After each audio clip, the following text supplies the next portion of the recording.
भारत भीतर को केही अनुप्रवेश करी पारि नाहांती कि भारतीय पोस्ट को केही भी कब्जा करी नाहांती। लद्दाखर गलवान घाटी रे 20 भारतीय सैन्य शहीद हेबा परे सर्वदल बैठक में प्रधानमंत्री मोदी एही मंतव्य को नहीं विरोधी तीव्र प्रतिक्रिया प्रकाश करिसेंती। कांग्रेस सांसद राहुल गांधी ट्वीट करी प्रधानमंत्री को प्रश्न पचारिसेंती। भारतर क्षेत्र को चाइना पाखरे प्रधानमंत्री आत्मसमर्पण कर देइछंती बोली से एथिरे उल्लेख करिसेंती। जदि एही अंचल चाइनार तेबे भारतीय सैन्य काहेकि शहीद हेले बोली से प्रश्न करिसेंती। भारतीय सैन्य केउठी शहीद हेले ता स्पष्ट करने राहुल प्रश्न करिसेंती। राहुल को एही प्रश्न को नहीं अन्य दल मध्य सरकार को घेरिछंती।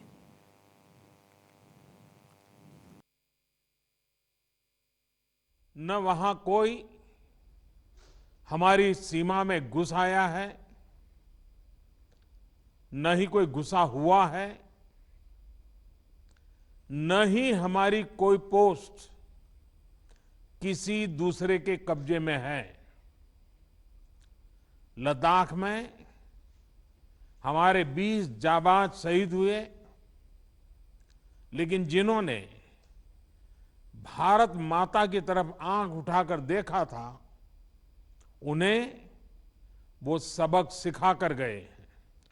मैं आपको भी आश्वस्त कर रहा हूं कि हमारी सेना देश की रक्षा के लिए कोई कसर नहीं छोड़ रही है।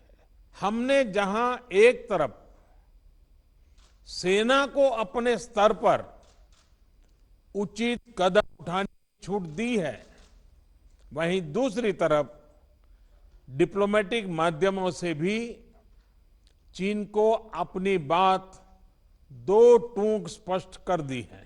ये कोई राहुल गांधी का सवाल नहीं है, ये पूरे देश का सवाल है। आप मुझे बताइए, कल एक शर्मनाक बयान भारतीय जनता पार्टी की केंद्र सरकार ने दिया और कहा चीन ने हमारी जमीन पे कब्जा ही नहीं किया।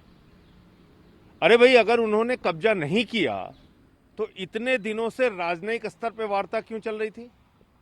अगर उन्होंने कब्जा नहीं किया तो हमारे सेना के अधिकारियों की वार्ता क्यों चल रही थी? अगर भारत माता की धरती को आजाद कराने के लिए क्या हमारे 20 जवानों ने अपनी शहादत नहीं दी?